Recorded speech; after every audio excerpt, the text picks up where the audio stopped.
Hello and welcome. And today, what's the issue on the table? The plight of teachers. Indeed, the UN recognizes this day as the Day for Teachers.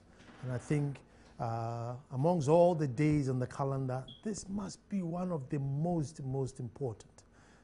Ghana, as it is now, our only hope, only hope to get out of this mess that we are in is through education. And who's going to provide this education? A teacher. But who's going to train that teacher to provide that education? And after all is said and done, how is the teacher motivated so that they wake up in the morning thinking that that's it, a new day, let me go and empower some children? Is education one of the things that we're doing now where, well, because I can't find anything to do, let me go into teaching? Some say, well, I failed in all my subjects, I can't seem to pass anything, so I might as well teach. What a danger. And so I think as a nation, aside our politics, aside our bickering, we should all pause, focus on the teacher, empower the teacher. And I've been a bit radical to say, you know what, I would have closed the whole country down for a year, the education system for a year, train teachers, bring them back, and let's start afresh. Because where we are now, where the education is good, the children come out completely European. And where the education is bad, they come up and we don't even know what they are. That's where we are now. My name is Nana Sakwa. This is PM Express. When I come back, we're talking about teachers, and I have wonderful guests for you. Don't move.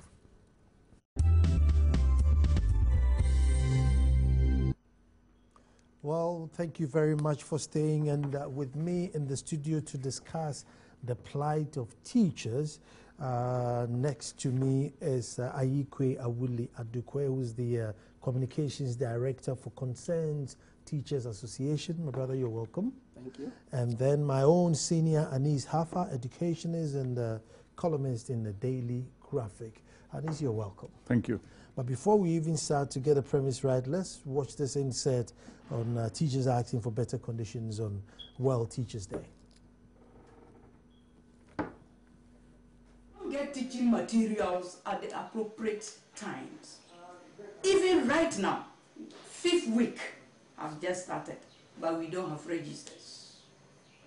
Textbooks, all the textbooks have been worn out, and children are there. We were asked to distribute textbooks to children, and now no new textbooks are there. Even notebooks, when you go to the depot, they will tell you nothing is there. What I want the government to do is that government should look up for teachers, encourage teachers in so many diverse ways. Incentives, those, especially those within the rural areas, it should look up for them, give them means of transport, accommodation, and in fact, what would I say as a teacher?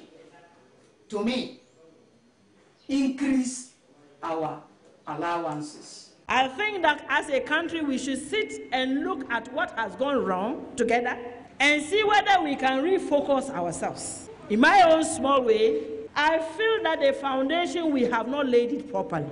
And what do I mean by this? In many of our schools, when you go around, especially in the rural areas where it is difficult to get professional teachers, the temptation is to put pupil teachers at the nursery and the lower primary. My dear colleagues, you know, when you want to cultivate any crop, you make sure that you prepare the soil very well, isn't it? The soil for education is the lower primary and the kindergarten. We are appealing to educational management to ensure that the right qualified teachers and the right resources are sent to the nursery and the primary school, especially lower primary, for the right foundation to be laid for our children. Realize that as we are embarking on new developments, government and for that matter, the various communities are not leaving land aside for the development of school infrastructure. A time will come when public education will become very, very difficult to access by many people in this country. What is going to happen is that by and by, people living in those communities will have to send their children only to private schools. And it may be out of the reach of everybody.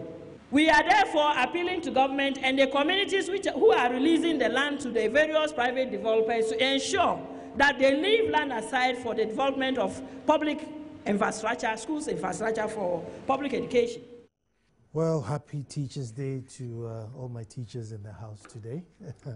And Aikwe, let me start with you. We'll look at the incentives, and then it's a broad topic. We won't be able to cover it today, but we'll do our best. We'll do our best. I hear government has released some 4.5 million, so how good or how bad is it, or how much of a cushion is it going to do? No, we are not really happy, but first of all, let me greet all teachers and wish them well on this day of Teachers' Day. Now, we have a whole lot of problems, and we've been fighting for something that belongs to us from 2011. And we have incremental credit arrears that have not been paid since 2011. So the old 2011, 2012, and some part of 2013. And then car maintenance allowance, also they stopped payment in 2011. And then transfer grant teachers who were transferred to other regions were supposed to receive 2 months gross salary as a grant. They also stopped payment of that one. TNT was stopped. And some basic allowances that they get at that Ghana Education Service usually gives out. But we came to a consensus when we met the Labour Commission, and they were supposed to release this 4.5 million in April to be used to pay for the transfer grants and then some other allowances. But the money did not come. And we were as well waiting for them also to release some money in June for the incremental credit arrears. So every teacher who was employed in 2010 or before 2010, government owes that teacher. Government owes that teacher. So the 4.5 million is just to cover the car maintenance allowance and the transfer grants and those basic allowances. But a chunk of the money is the incremental credit arrears that government has not paid yet. And we're very sad that we ought to threaten that we are going on strike this time round, and then they released the 4.5 million that they ought to have released in April. But the incremental credit arrears are still pending. We are waiting for them. They said on the 10th we will meet again and see the way forward. Anis, I was speaking to Mr. KB Asante's daughter. Now, she happened to be at the time, she was the immediate past mayor of Harrow in the UK. And the UK government was also cutting budgets. So Harrow as a borough or as a district, they slashed their budget by £75 million. They are not allowed to touch education. Go and do whatever you have to do with it. So because as the district, when you're given the money, the district pays the police in the district, they pay the hospitals, they pay everything within the district. So their budget was cut by 75 million. You can't touch education. Go. Why do we touch education? Again, I would like to say happy day to all our great teachers. I don't know what this country or any country for that matter would do without education. We have to begin to reassess exactly how we want to raise our young people. And I remember the lady who was just speaking about how you have to till the soil and make sure that it's right, to plant something that will grow. And, it begins with the primary school, even before primary school, nursery, and that sort of thing. There has to be a movement in this country that will place education on the front burner. Exactly the example that you talked about. And I had the opportunity to teach in other countries too. And you realize that school is very important to the communities. In fact, they pay special attention to the schools, especially the way they set up their libraries, their carpets on the floors and that sort of thing. I'm not suggesting that we can do that here. And we also cannot cut the budget of schools unnecessarily, because one of the first things that children need to have, water to wash their hands, toilets. They need to have toilet paper. They need to have a place where they can sit and eat. They need a place where they can sit and read. They need a place where they can play. When you want to see where a nation is going in the future, just watch where the children are going.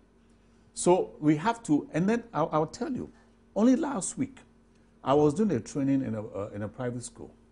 And even in the private school, the mindset is that we have to talk at children. We don't, and I think you use the word empower. We don't know how to empower young people because the culture seems to fight against it. But that is the wave of the future, that we want to talk on equal terms with young people so that they can learn how to reflect on their own opinions. But again, when we talk about money, again, training of the teachers who are going to teach is very, very important. So these are particular budgets that we can play with. But then the other question too is this. Are we getting value for money? That's very important. Because if you look at the Ghana budget, the Ghana government budget. They're not even getting the money to get the value. But let's look at what you are getting now. I mean, let's be objective about this. We want to begin to look at the people on the ground. We want to look at the budget that's going to the existing systems as we have. But even that, we need to have value for money too. In fact, even how schools are managed, all of that is important. So that, again, when we talk about people who manage schools, these are professionals. They don't necessarily have to be teachers. They're just good managers. You know, the same way that when you go to a hospital, the person who manages the hospital does not necessarily has to be a surgeon, because we need a surgeon in that particular capacity. So what I'm saying is this. We have to begin to, we want to look at what the government is going to do, but we also have to begin to look at the districts. And I keep saying that it's so important. You know, when you look at about 13,000 basic schools in this country, spread across the districts, we have to now begin to look at ways in which we can even empower the districts to take on some of the responsibilities on their own. One of the worst things that is happening in this country now, as far as how we're going to even budget for education, is where we tell everybody that education is free. Now, when you tell everyone that education is free, then even those who have the capability to pay are not paying. Because what the government is saying, because they want to get the vote, is that everything is going to be free. We have to begin to assess this particular situation. I don't know the amount of money that is made to the organizations, you know. But I've been doing training in this country since 1996, and there are some fundamentals that have to change. And I guess when we come to it, I want to talk about how we can even begin to use ICT to motivate the teachers. Money is not the only motivator, you know. You want to go in the classroom as a professional. You want to go into the classroom knowing that you know what you're going to do. You want to go into the classroom knowing that your children are going to perform in a way where you yourself will be impressed. These are all intrinsic values that have to be incorporated into the system. Well, let me bring Ayikwe in here. Ayikwe, I mean, here we are, you know, going through bankruptcy as a nation, and one of the largest, you know, workforce or work base is the teaching force. So even if, I mean, I know they said they've increased your wages by 10%. I mean, so that's like huge. And teachers being as you are, being as a humble calling, I mean, wouldn't you feel sorry for the nation to say, well, let's wait till we get out of this bankruptcy and then we can demand what is ours? Okay, thank you very much. But I don't know why government waited for the whole amount to pile up until 2015. Now, formally, every year when you are jumped to the next level, you know it comes with something. Sometimes government will not even wait, so automatically you move there, so there's no back pay. You know, in September you move. But government waited 2011, 2012, and all this while the money is being piled up. Maybe but we were quiet. You didn't agitate earlier. You should have agitated. No, we started agitating somewhere in 2013. All the 3 teacher unions went on strike, and we were called to the Flagstaff House. Now, the reason why we were called to the Flagstaff House and promised that we will be paid, that is what we are still fighting for. So how can we trust the government again? But you see, that is how education has been handled. And you can see, when it even comes to educational policies, the ordinary Ghanaian teacher will not even be consulted. You'll be there, the policy can be changed. All that you've got to do is to take the syllabus and make sure you follow it as it is. If it is moved from 3 years to 4 years, you don't have a say.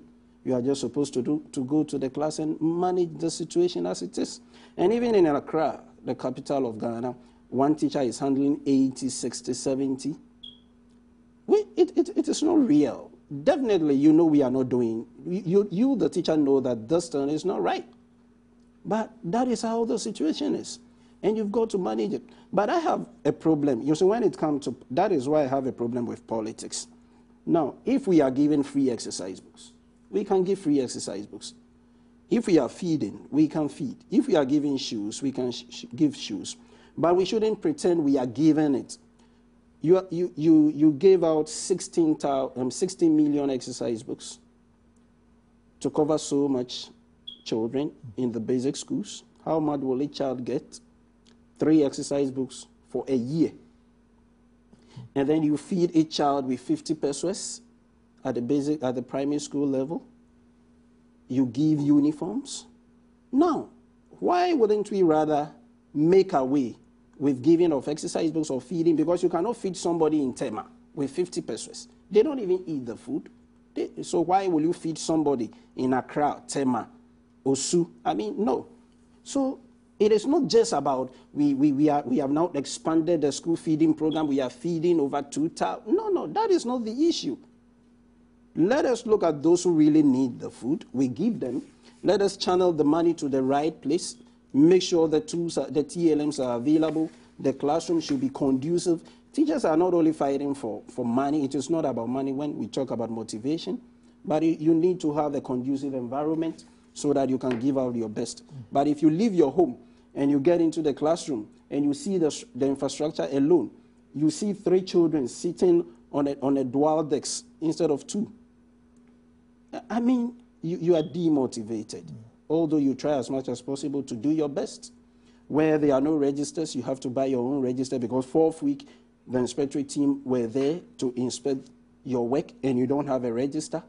You also know that even if you should wait and the fee for 6th week, the register is available, you still have to go back. So definitely you have to take money and buy your own register and start something because you really want to do the work because definitely you have to do it. So now we have made Ghanaians education more or less examination based. They learn to write the exams. It has become rote learning, no practicals, and things are very difficult. So teachers are really not happy, but definitely we've got to do what we have to do, and we are doing it. I mean, you have such a strong union that can demand and bring down the government to do whatever. Can't you get your experts and sit down and say, listen, we are on the ground and we think that maybe take this subject out, bring this subject in, extend this subject, reduce this subject, because the end result is clear. I mean, the best we get is like a 60% pass, and that's the best.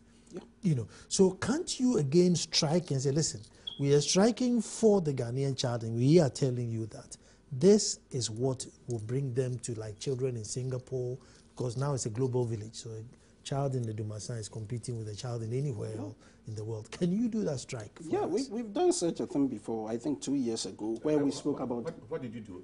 Precisely what did you do? As far as his question. No, we held a press conference, and in that press conference, we never demanded for a penny. All that we sought to ask is that TLM should be provided. And then teachers know, I mean, those basic things that we need. And if government won't provide those things, we will strike. We were called to the ministry, and then they'll, as usual. So I think maybe teachers' agitation maybe we've got to shift a little bit. But at the same time, we also want our share of the national cake. We also want to survive. Maybe we've not done much when it comes to that aspect of ensuring that we have a structure that is well equipped and we can work well. Maybe our focus should also go there more, and I think we will do that. I was going to add a word to what you were asking.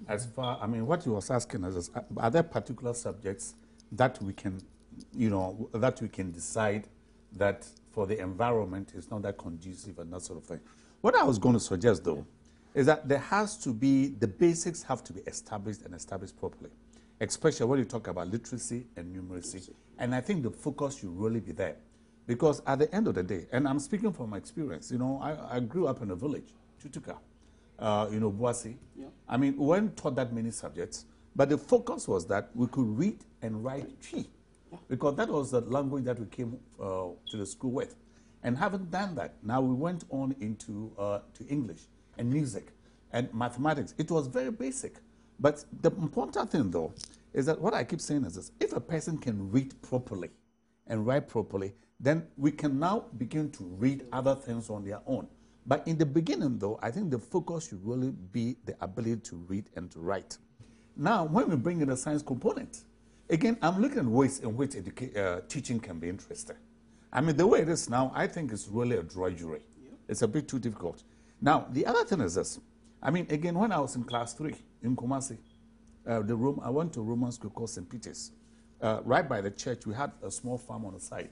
On Fridays, the focus on just on farms. And those who don't even come to school on Mondays, Tuesdays, and Thursdays will come on Friday because it was some kind of hands-on activity. And then the teachers who were quite interested in it. One of the brightest things that I've found out myself as a child is watching a seed grow and then writing about what it is that I've done with my own hands.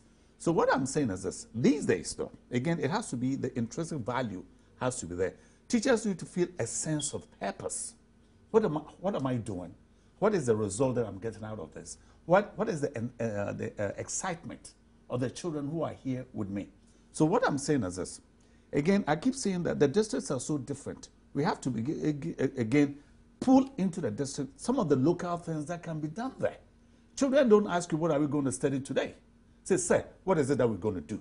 So I think the time has come where we have to now look at our local materials, local inputs, and then direct some of the education there on a scientific basis. And you'll be surprised the difference that it will make. Now, again, when it comes to money, I will tell you this. Some of the private schools where I've done training for, they are poorly paid than the government teachers. But they perform because the supervision is key. And also the environment itself. And I think you made mention of it. How on earth in this day and age can you be in a school where there are no toilets? How on earth today can you be in a school where there's no water? You know, these are some of, frankly, some of your agitations, you also go there. Because the thing is this, as a human being, you want to be in, what I say is this, every school should be an oasis of excellence so that the stuff that children could not get at home, at least they can get it at school. You know, if there was no water to wash your hands at home, at least school you can get that. If there was no place to play at home, at least school we can get that. So we have to begin to now develop the architecture of schools to reflect exactly what we want the children to do in the future.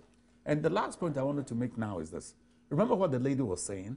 That as the chiefs begin to give out these lands, huge chunks of it have to be devoted to creating a certain environment for our young people.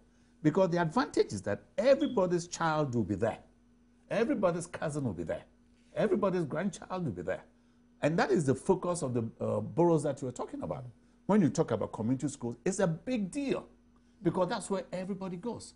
But for us, we'll use that money for a few people, you know, and it's really disappointing.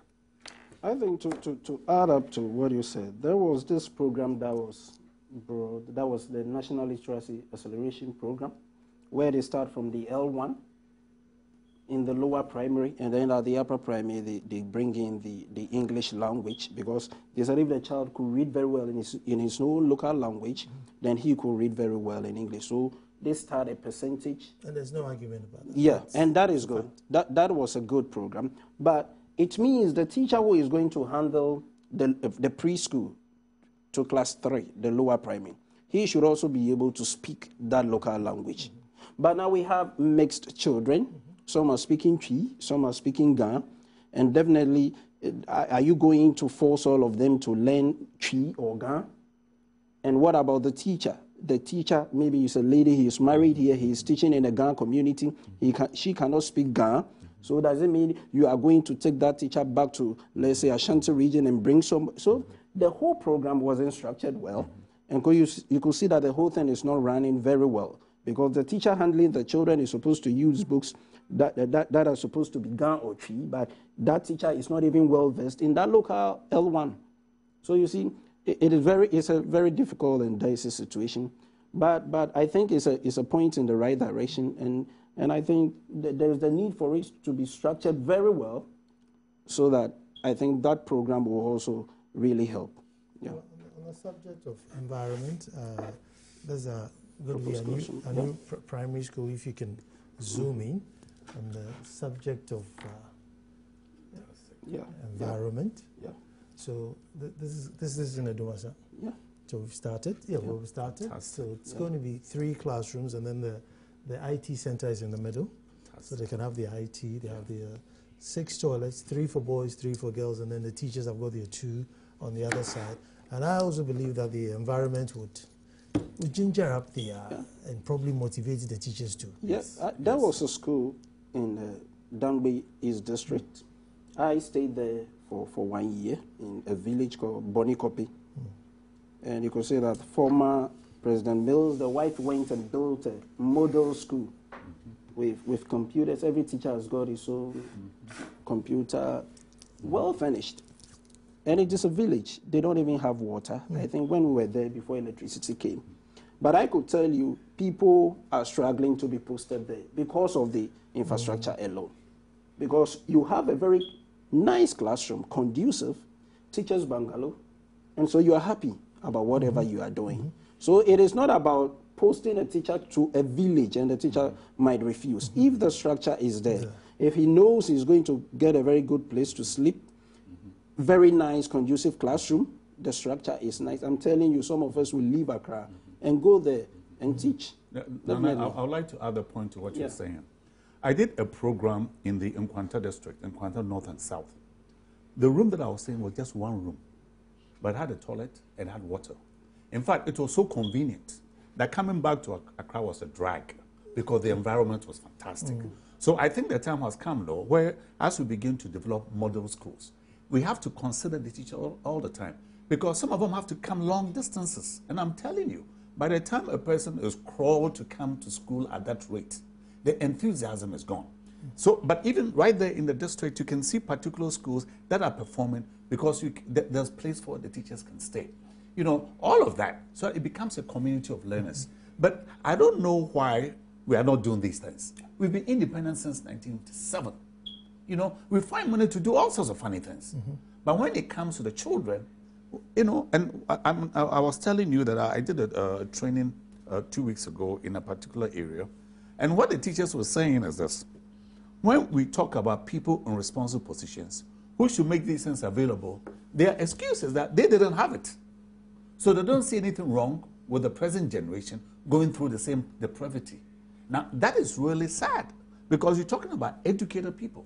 But then I keep saying this. The reason why I particularly want particular kinds of schools for this country is because of the school that I went to in class 1 in the village.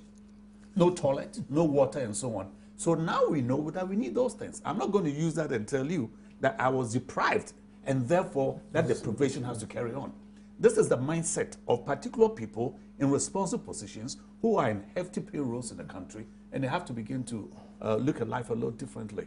Children don't have to be deprived because we were deprived. They need to be in a better position because we didn't have it. That is the mindset that should drive education in this country. I think to be fair to the state or whatever, see, and this Professor Kosa made this statement once, and I thought, you know, it's serious, where, you know, I can just go anywhere today, set up, let's start Ansaka Krum, 2-3 women, 4-5 women. The next minute, there's 25 of us, we're demanding a school. Somebody goes in the bush somewhere, they're demanding a school. So you find out there's too many little communities all dotted around.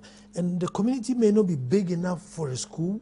And, you know, the nearest school could be just to be too far. I mean, so there's that real challenge, you know, facing the states too. Well, there's another way to look at this.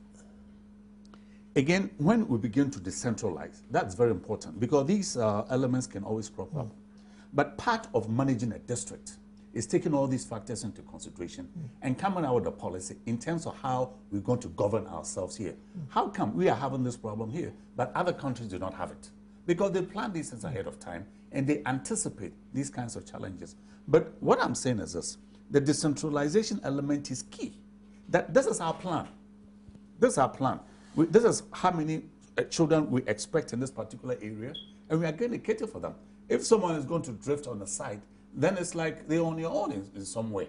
But the important thing is that there has to be a plan in every district. You know, the districts are so important because there are possibilities there. You know, and again, what I keep saying is this. The learning itself and the teaching itself have to be directed to our own inputs because we import everything as if there's nothing that we can do in this country. Now, let's talk about teaching and learning materials too. And I want us to relate that to the districts. You know, there are particular districts that don't have any electricity. So we cannot depend on them to produce teaching and learning materials. But however, there are particular schools in the same district that are endowed and have the means for internet facilities, computers, and so on. We need to begin to rally the teachers around as a hub, what I call a hub, a center point, where the math teachers are in a group, the English teachers are in a group, all the science teachers are in a group, and they have to be in a position to produce their own teaching and learning materials there.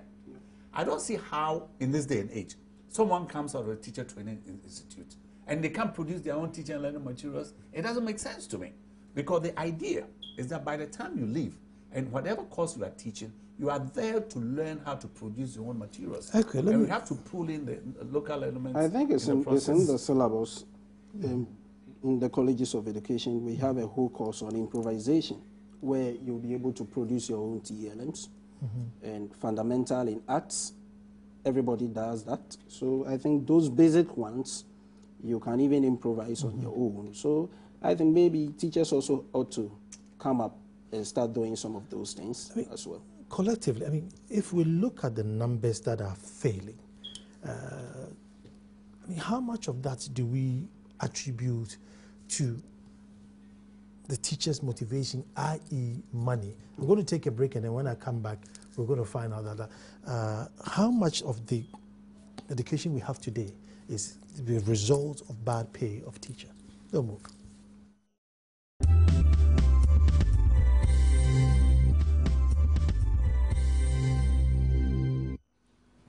Thank you very much for staying. The plight of teachers. I don't think there's any conversation more important in this nation as this subject. But just before the break, I was just trying to find out that what it is that we find our educational system in today. How much of that is attributed to monetarized incentives? It's bad. I mean, drive through Fiesta Royal traffic lights as my example. Every day I get there, I'm sure there's like 20 more kids with something from China, you know, just waiting for the red light so they come to you.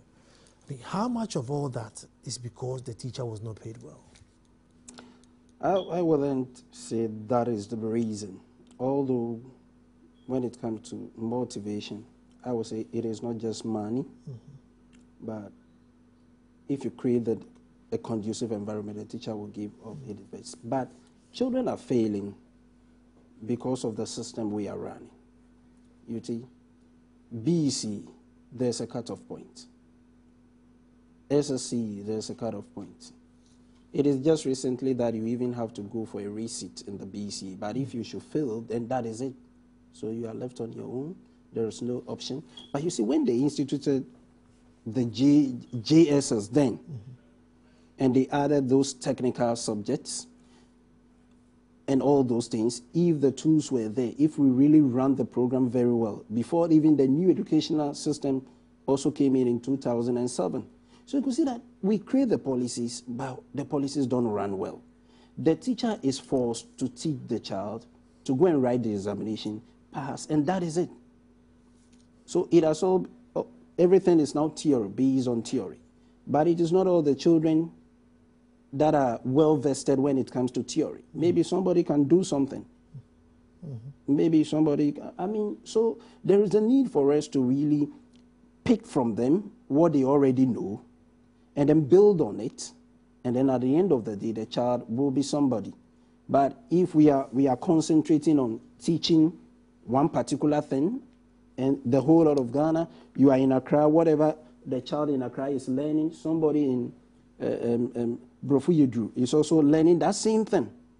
ICT. Why should somebody in Accra learn ICT? Somebody in Brofuyedru know electricity, and they are also going to write ICT examination. I think it's not good. It is not supposed to be so.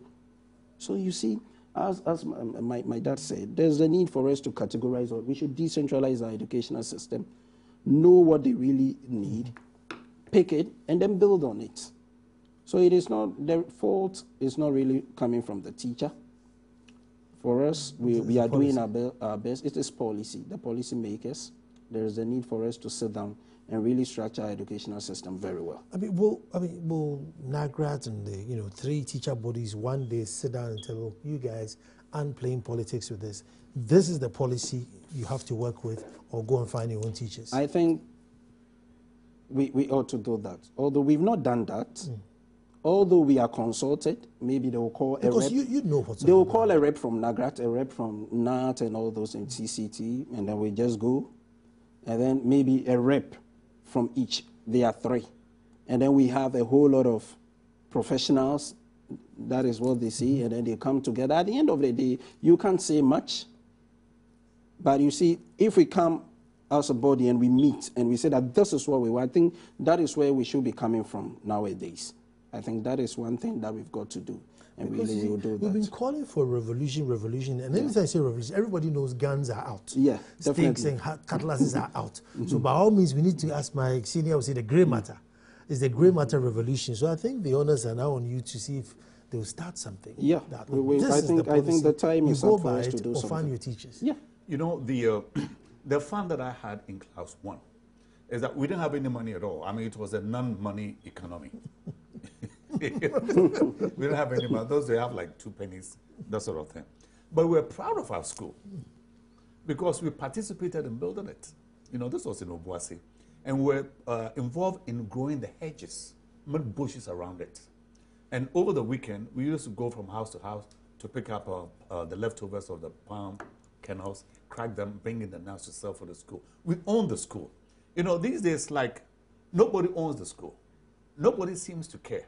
But when you have, I mean, frankly, when you have a population of, let's say, 500 in a particular locality, that is manpower. But it doesn't have to be manpower that is trapped behind the desk. These are the kinds of things that we want to begin to understand. And then even, again, when it comes to teaching and learning material, involve the young people in it. Yeah. You know, but the environment is key. What is it that we're going to show? Again, like you said, what we're going to show are the results. True, false questions, multiple choice, and that sort of thing. But we have to begin to show products. Yeah. We have to begin to show a particular kind of service as a result of this thing that we call education. Having been processed through this system for 3 years, this is the thing I can do. Not the question that I'm going to pass over. This is the thing that I can do. This is the service that I can provide. I think we have to be community conscious. Frankly, even if it means taking care of the elderly as part of the curriculum, you know, making sure that the landscape of the township is together, that should be part of the curriculum. Making sure that we are helping to harvest rain, that should be part of the curriculum. But what we're doing is that we do this subject, we go and memorize it, we reproduce it on paper. At the end of the day, the child throws the exercise book away if they have it and so on. We have to be a little more creative. And I talk about this because, you know, we are not the only ones who are going through these challenges. But we know that some people have already gone through it. And when Singapore's book, chapter 13, the greening of Singapore, the focus was on the schools. What is it that we're going to do to empower young people for them to begin to see this is our environment, this is an oasis of excellence, it's ours. And whatever we're going to learn here, we're going to teach our parents that we cannot have chicken in the bedroom, you know, because that's what they were doing. We cannot throw things in the gutters because that's what they were doing. But every school was an oasis of excellence, and that is what is going to permeate through the whole system, you know. But for us, it's become the opposite. Almost every public school sits in dust. Yeah. So children have a bath in the morning. As soon as they get to school and they are sweeping the dust, they are dirty right there and then. And they'll be dirty all the way through 3 o'clock when they go back home. But the worst part, again, we have to begin to understand this in this culture. The worst part is that the dust that we breathe is not normal. Because at the end of the day, we are going to develop chest problems. These are all things that have to be part of the curriculum. It's not a copy and produce thing that we're doing. The other point I want to make is this, and I think you made mention of it. There are some people who are kinesthetic learners. They learn by doing things with their hands. They don't want to be strapped behind desk from period 1, period 2, period 3, and the rest of it. That's like that's a torture. People want to do things. So what I'm saying is this: we have to begin now, look at curriculum where young people are not just sitting and waiting to be told what to do. They are part of the learning process. They are part of providing a particular service in the community and that sort of thing. One point too that I want to make is this. I remember in a particular school that I was training at, on Thursdays, half of the students were absent. And I asked, where are these kids? The parents have taken them to do harvesting of yams. And the teachers were peeved. I said, that's fantastic. Because part of agriculture is knowing what a vine plant is, knowing what harvesting is.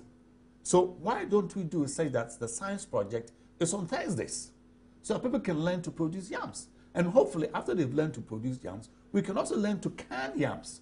You see, that should be a curriculum. Yam so chips, there's whatever. yam chips, yam flour.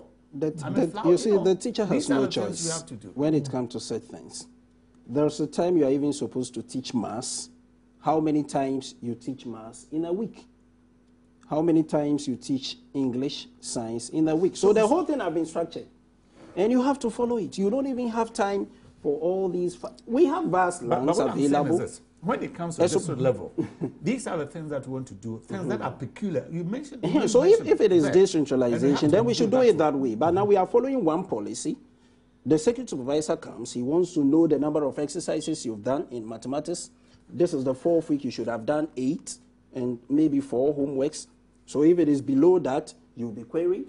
So I think the whole structure has to be real. But the point I will make, though, the point I will make as far as supervisors is this. We spend too much time trying to monitor something that doesn't exist. They have to come in as support groups. Anytime I've listened to people talking about let children be problem solvers, let them be creative and that sort of thing, they need to be there to show how that is done. Yeah. They come and give these fantastic speeches and then they disappear.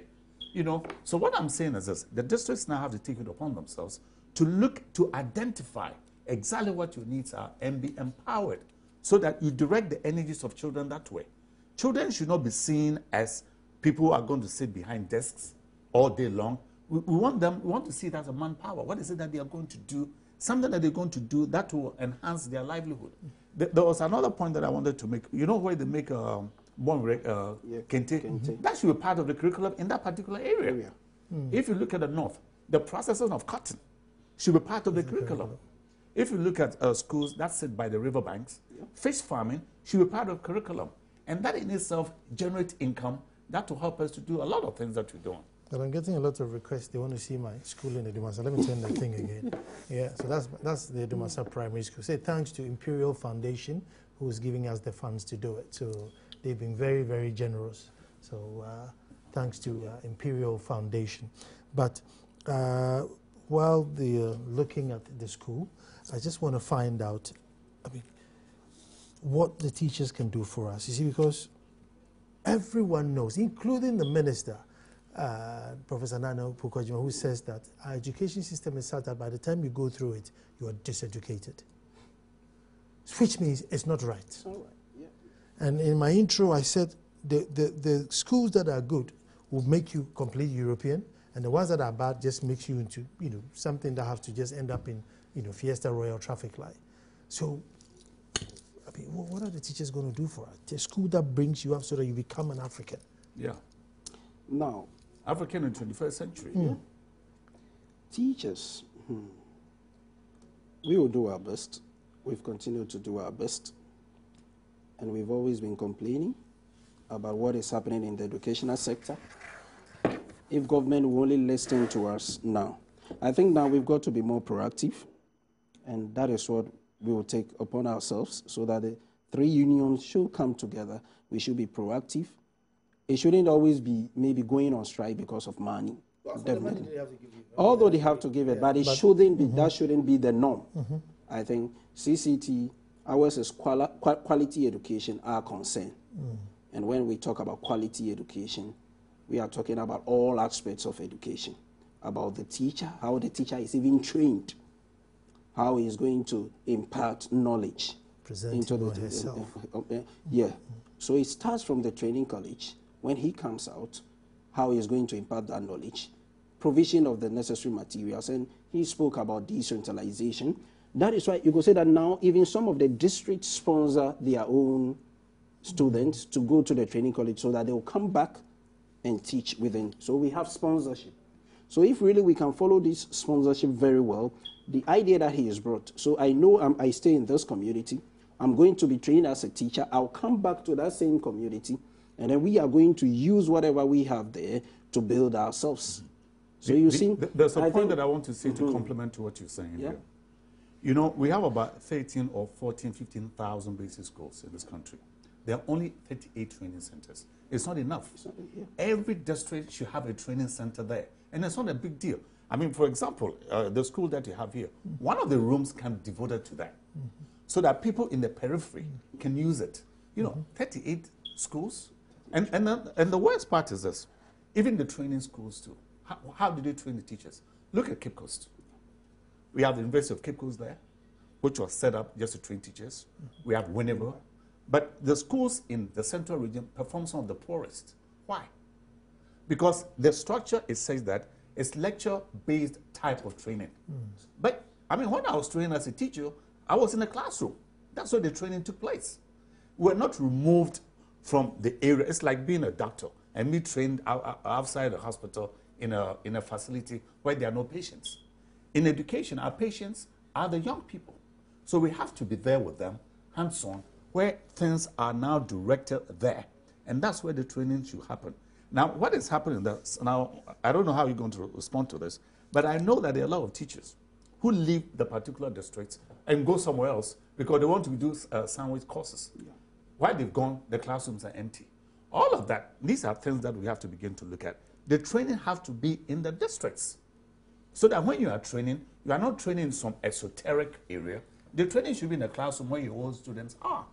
Because if we're teaching them a certain way, now this is another way you can teach them. The training should be right there on the spot, in the clinic. Let me give last word to Ayikwe. Thank you. I think I'll take this opportunity to thank all my teachers, from the basic school to the university. They know themselves. I wouldn't mention names because they are many. And also to congratulate my father. My father taught for 41 years before he retired. He's 75 now.